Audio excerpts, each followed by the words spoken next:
Vous avez la parole. Adama Tandjigora se prépare.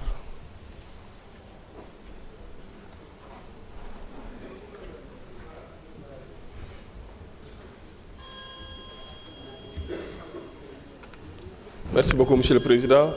Monsieur le ministre des Affaires étrangères, Monsieur le secrétaire d'État au Sénégal et de l'extérieur, Madame la secrétaire d'État, porte-parole du gouvernement, Monsieur le ministre, chers collègues, salam alaikum wa rahmatullah. Monsieur le ministre, dafa am benn cas bu xaw préoccupant bu am fële ci Éthiopie, un Sénégalais du nom de Mohamed Ezzedine Ndiaye, qui est bloqué depuis plus de 4 ans en Éthiopie, faute de passeport, parce qu'il n'y a pas de commission qui est passée par là-bas. En plus, il est dans des difficultés terribles, d'autant plus que même votre ministère a eu à envoyer de l'argent pour son assistance, compte tenu des rigueurs de la vie. Et depuis 4 ans, sa mère qui habite ici Dakar vit le désastre et un deuil pour n'avoir aucune nouvelle de son enfant, de son fils. Monsieur le ministre,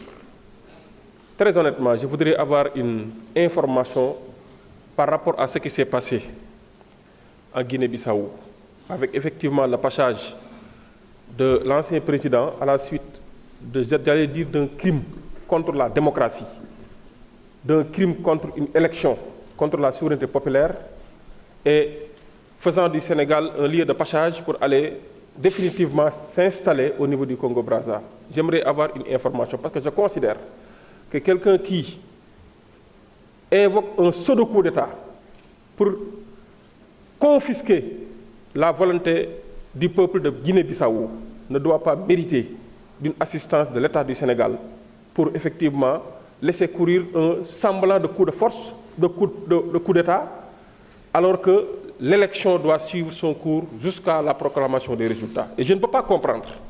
que, avec tout ce que le Sénégal a fait comme sacrifice, tout ce qu'il a eu à montrer comme exemple, jusqu'à être cité comme des pays, ou en tout cas des pays vitrines par rapport à la démocratie, que aujourd'hui c'est ce Sénégal-là qu'on cite dans une affaire de pseudo-coup d'État contre un opposant dont la victoire ne souffre d'aucune contestation. Et le pourquoi on ne devrait pas inviter les autorités bissau-guinéennes